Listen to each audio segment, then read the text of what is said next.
Assalamualaikum warahmatullahi wabarakatuh. Hello, my name is Yolandita Salma Athilla from Economic Development Group 5. My student ID 18510210002.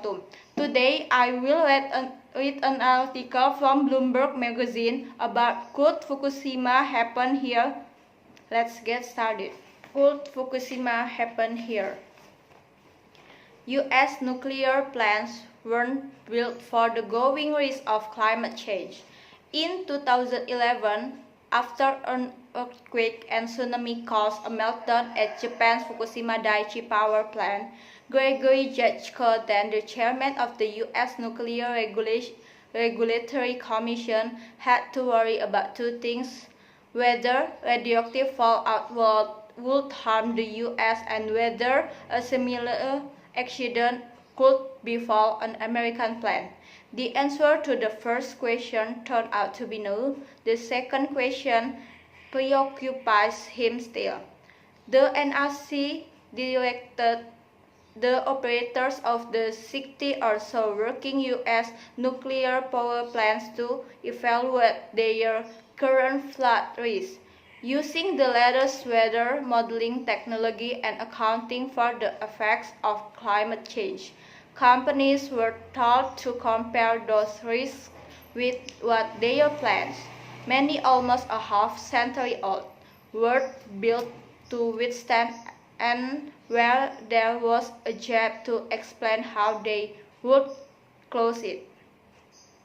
That process has revealed a lot of gaps, but Judge and others say that the Commission's new leadership appointed by President Donald Trump hasn't done enough to require owners of nuclear power plants to take preventative measures, and that the risks are increasing as climate change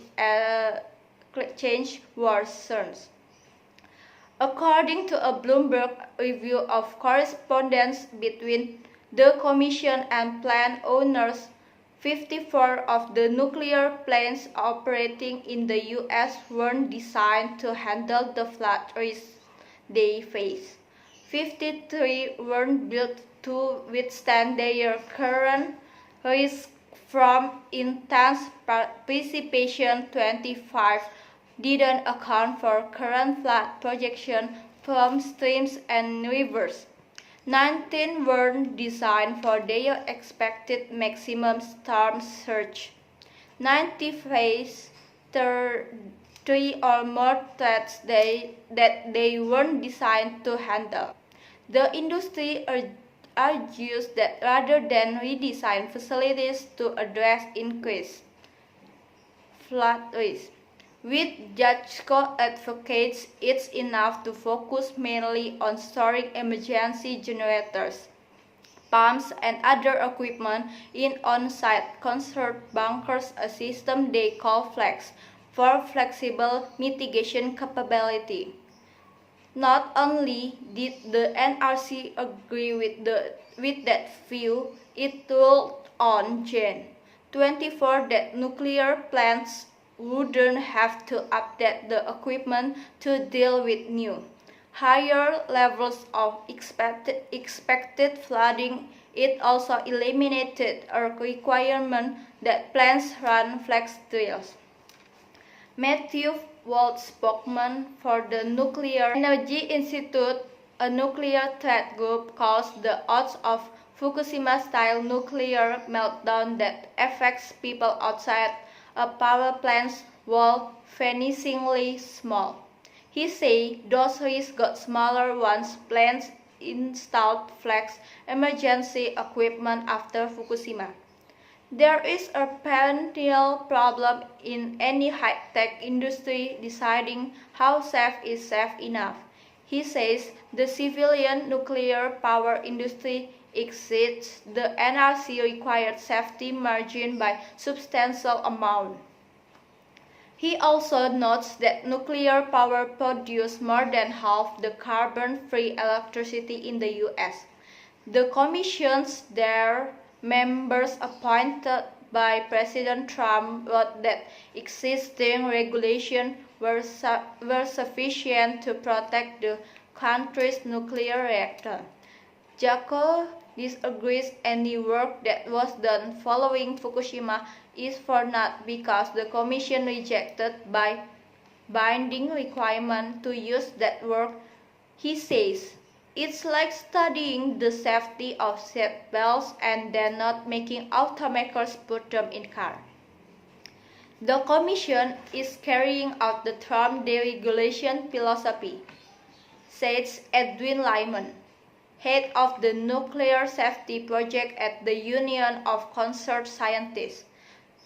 The NRC basically did everything in the industry wanted. The two Democratic appointees objected to the NRC ruling. The majority of the Commission has decided that licensees can ignore this re-evaluated hazards. Commissioner Jeff Barron wrote in dissent. His colleague Stephen Burns called the decision baffling. To a spokesman, the Republican appointees declined to comment. Nuclear power is weird. It exists to produce electricity, and at the same time it can exist without electricity, says Alison McFarland, who chaired the NRC from 2011 to 2014. Plants need constant power to pump cool water into a reactor's core. If flooding interrupts that power supply for long enough, as happened in Fukushima, the core can overheat, melting through its container and releasing deadly levels of radiation. The two race through U.S. nuclear facilities may be even greater than what the documents from the Nuclear Commission show.